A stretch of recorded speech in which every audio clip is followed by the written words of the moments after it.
Hello, I'm Rebecca Flaherty and today we're going to be making this cute flamingo pattern here. This is a beginner level tutorial, but if you've never ever made a pattern using the diamond repeat method before in Procreate, then you might want to start with this video, which has a complete introduction to this way of making patterns in Procreate.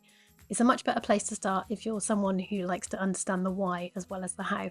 That said, you can just follow along with this pattern and you will get a pattern like mine at the end.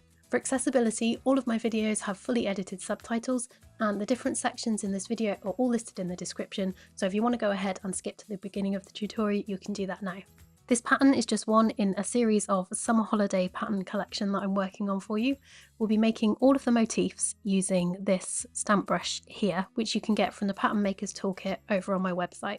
It's got all of the motifs we'll be using here, so you can just trace over them and get right off to a quick start. The Pattern Maker's Toolkit is free to join and I'll put a link for that in the description. I'm also going to be using my Pattern Maker's canvas and brush set. You can get the Pattern Maker canvas over on Etsy, but if you don't have that, you can still follow along with the tutorial. You'll need a 12 by 12 inch canvas at 300 dpi, and then on a blank layer, you just need to draw a diamond like this on an empty layer that goes all the way off the edges at each of these points, and that needs to be on an empty layer. And then you can just follow along the same way I do in this one. So I'll just get rid of this and now we can just jump in and get started with the tutorial. So I'll change my background colour to this pink colour here, I think. And we'll grab Summer Icons brush set and we'll start with these flamingos. So I'm going to start in my sketch group on the Draw Here First layer. This is an empty layer above the sketch diamond. So I'm going to stamp one of each of these flamingos, each one on a separate layer, and then we can move them around and get them into position.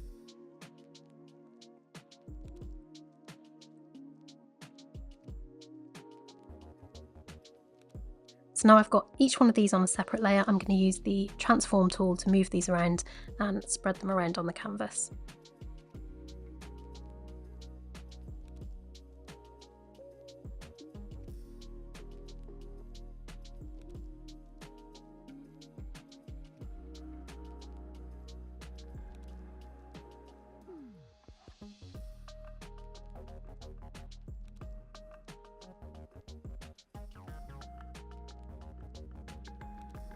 So now we've got those in, I'm going to flatten those and put them around the edges so that we can see what needs to go down here. So all of these I'm going to merge down onto one layer, and then I'm going to merge them down with the sketch diamond. So that's now all on one layer. So I'm going to duplicate that, tap to transform, and with snapping and magnetics on, I'm going to drag this down into the bottom corner there until you've got those orange lines there. Then duplicate the bottom layer again and snap it up into this corner, and then same again with this one, snap that up there, and then finally this one down here in this corner. Then those top four, you can merge those together, tap and invert. So these green ones around the outside, they're the ones that we've duplicated, and it's these pink ones in the middle on this layer that we need to work with. So it's just these gaps here that we need to fill, and I think probably like maybe two more we can squeeze onto this. So I'm going to add a layer above and put them on separate layers again so that I can easily move them around.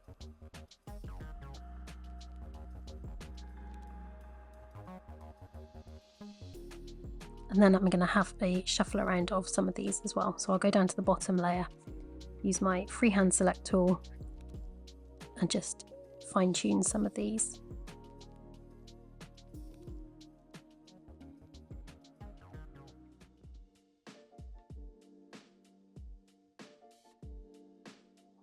Now we'll pinch all of the pink ones together, we'll delete the green, and then we'll duplicate this around the outsides again.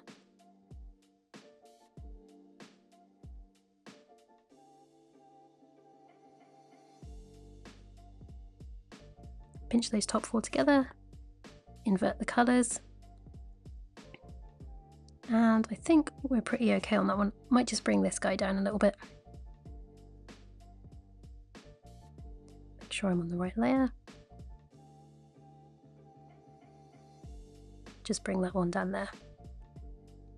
We could now duplicate this around again because we've changed it, so this one here would be in a slightly different position. So I'm going to duplicate this pink layer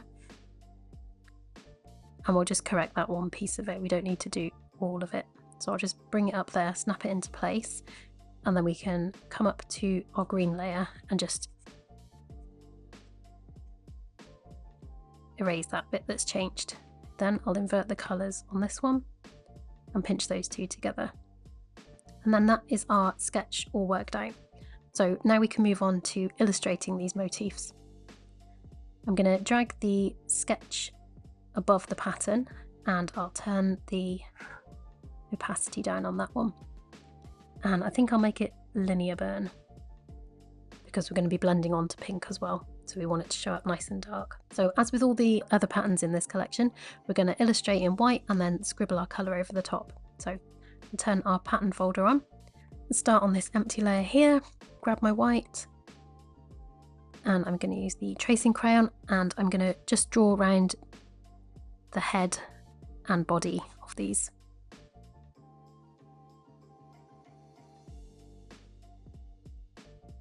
So here you can see I'm leaving a gap in there for the neck.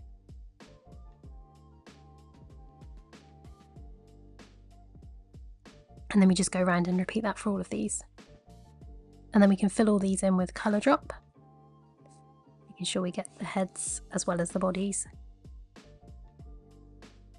And then to get rid of all of these gaps all in one go, we will duplicate this layer, go to Gaussian blur, put a blur of 3% on there, hide the blurred layer, and then with our automatic select tool, tap in any of this outside space here, and you want to adjust your selection. You might need to then tap off it and tap back on to be able to fine tune it. You want to adjust it so that it comes in past the edges there. So you want it about halfway between here and that blank edge there. Then don't forget to go and grab all of these little inside neck bits as well. Then you can invert the selection, add a layer and tap and fill it. Then all of those edges are filled. If I hide the sketch layer, you can see they're all filled and we've still got a nice textured edge there. Delete the hidden blurred layer and then merge those two together. The only thing you might need to do is just zoom in and make sure that there's no bits of the necks that have been missed out. So I'll turn the sketch back on again now, and we're going to add some colour to these flamingos. So let's add a layer above it and make it a clipping mask. Then we'll grab our fun sketcher brush. This comes out really nice and scribbledy looking like that. So I'm going to grab this medium pink colour and scribble all over up to the edge of the beak there, and then just over the rest of the body. And then I'm going to do that on each of the birds. When you get to these ones, you need to remember to leave a gap there for the beak. And then we'll just repeat that for all of these. Then we'll add a layer and draw in the beaks. So I'm going to add a layer above, clip this one down, grab this almost black colour. It's not quite pure black, it's like a really dark red colour. I'm going to make the fun sketcher brush a bit smaller and just draw in the black on the end of their beaks there.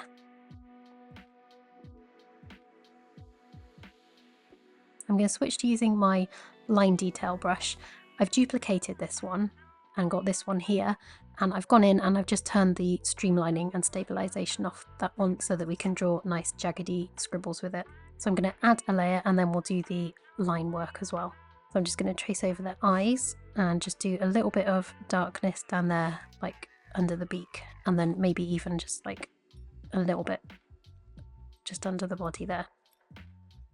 Go over the detail for the wings and then draw the legs. And their cute little knobbly knees. So the next thing I want to do is to add a few little dots on this just to fill out the pattern a little bit. So we'll add a layer above, grab the white and our mini dot brush, and I'm just going to put a few little dots down on here. When you're adding these down, you kind of want to be mindful of where stuff is on the other side. So this one here, I need to remember there's also one kind of there, that one is going to be there on this side. So you don't want to go like too close to the edge and put one there and then another one like up there, because then you'd have one on top of the other. If you're not so confident freehanding these, you can always practice doing these on the sketch layer for the positioning of those. So then we'll duplicate those, and although the ones in the other patterns were rainbow coloured, I think for this one I just want to really lean into the cute pink colour, so I'm just going to make all of these pink. So we'll just fill them with this colour, and then we'll duplicate the white of the flamingos and select that plus the white underneath dots, and tap to transform, turn off snapping and magnetics, and then again just bring that down so we get that little bit of offset there. I've got one last little trick that I want to do, and that is just to add a bit of variation to the colours of the flamingo. So in the summer icon set, there's this colour changer brush up there. I'm going to grab this pink colour as my primary colour, and then for the secondary colour I'm going to switch to this lighter pink colour there, or you could try this more like peachy pink there. We'll give it a go with this one and see what kind of colours we get. And what this brush does is it switches your hue and will just alternate it between the primary and secondary colour, but not fully one or fully the other. It will just kind of land somewhere in between those colours. So our flamingo layer here, we can alpha lock that layer, and then making sure you scribble over one whole flamingo at a time, because as you can see it changes colour each time. So if you scribble over half of a flamingo, you won't have that same colour next time. So we need to make sure you grab the whole flamingo, and then you can give each flamingo a really cool different colour, and it will sit somewhere in between this peachy pink colour and the other shades. If you decide that you really like the balance of colours that you've got, but you want them a bit more spread out, so that's what I'm kind of thinking here, like I like these two colours, but actually it would be better if it wasn't these two, because then I'm going to have a whole line of this colour. If you want to reuse your colours, you can grab a different brush, just any old colouring brush. I'm going to turn the textures off, and you can just go and colour pick these colours and use them to recolour it manually. So I'll grab this colour here, and I could use that to do maybe this one here, and then this peachy colour, that might look better on this one here, and then this darker pink here I will put on maybe this one. And then we've got a better balance of colours. So yeah, you can use the colour changer brush to play around with colours. If you don't like the peachier colours, you could change this, the secondary colour, to like more pinky pink. And then you can pull colours from that and use a regular brush to spread those colours around the canvas. So I'm happy with these colours now. So let's turn off our pattern marker, close our pattern group, and turn off our sketch folder, and now we're ready to build out the pattern tile. You can either duplicate your whole pattern group and then flatten that, or if you don't have enough spare layers to duplicate the whole group, just turn off your background colour and make sure your textures are turned off as well. Swipe down with 3 fingers, copy all, come outside your layers folder, swipe down again and paste, and now we've got a flattened version of that. You can now turn off your background layers, and they're all there safe if you need to go back and do any editing. And we're just working with this extra flattened copy now. So now I'll put the background colour back on, and on this copied layer, we can use the colour changer brush. It doesn't matter which brush we use, we just need to put a mark going off each of the corners there.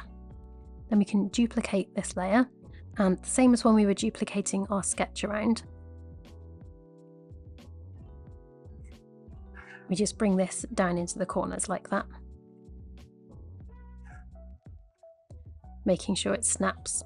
If you find yours is like wobbling around a bit when you're trying to snap it into position, make sure you've got your whole layer group turned off. If you've got layers down here turned on, it will also try and snap to the edges of your layers, and if they don't come all the way to the edge, it's going to try and snap before it gets to the edge. So make sure you have your layers turned off, and then you should find it snaps nice and easily. There we go, and then we can pinch those top 4 together, erase those marks in the middle and those ones on the corner there. And then that is our finished pattern tile. Let's turn the texture layers back on now. And you see that brings out all those nice like speckledy details in the colour there. Then we can pinch these two together and that's now our finished pattern tile. The reason I love using this diamond method in Procreate is that you don't end up with any of those gaps. So when you upload to Spoonflower, you won't end up with any of those little white hairlines around it. That said though, before we save and export, it's always good to do a quick test right here in Procreate before, so that we know if there's any problems. So let's swipe down with 3 fingers to copy all. Come up here to our textures layer, or the highest layer in your canvas. Swipe down again with 3 fingers and paste. Underneath that, I'm going to add a dark layer. If there's any problems in the pattern, that dark will show through any semi-transparent gaps and we'll be able to see it and fix it if it needs to be fixed. So let's tap to transform this one and we'll just drag this up here, snap it to the top corner, and we wanted to say 1800 pixels there. And we can drag this over there and zoom in to make sure that this seam is looking okay. There's no hairline gap there, so that's going to be okay. We can merge those two together and duplicate that and snap it down there and just test the top and bottom seams. And they're also looking okay. So we can be confident that when we upload this to Spoonflower, we're not going to have any of those gaps in there. Don't forget, you can get all of these stamp brushes plus the colour palette I've been using when you join the Pattern Makers Toolkit. It's kind of like a Patreon group, except it's free to join. You'll get access to all the resources in my Pattern Makers Toolkit on my website, including those that I make for my Skillshare classes. I have a perfect Skillshare class to take following on from this, which is where I show you how to adopt this diamond method workflow and take it into Photoshop using smart objects and automations where you can build out the pattern with just one click. If you want to learn more about that workflow, you can find that on Skillshare. There's a link below, and if you're new to Skillshare and you sign up with that link, you'll get an extra 30 days for free. I hope you've enjoyed watching this tutorial and that you have a go yourself. From now on, I won't be posting my artwork on Instagram anymore because of their new AI updates to their privacy policy. I've switched to using a platform called Cara for sharing my art and connecting with other artists. Cara is a social media and portfolio platform for artists that filters out generative AI images so that people who want to find authentic creatives and artwork can do just that. I've been delighted to connect with a lot of you over there already, and it just feels like a really refreshing, creative and exciting new community to be part of. My username over there is @bekkiflaherty, the same as it was on Instagram, so I'd love for you to join me over there on Cara and share your patterns and tag me so I can see your versions of this tutorial. I just want to point out I am not sponsored by Cara or anything. I was not asked to promote them. I just really like using that platform as an alternative to Instagram. If you want to see more from me, don't forget to subscribe here on YouTube for pattern tutorials like this every week. Have fun, stay creative, and I will see you next time.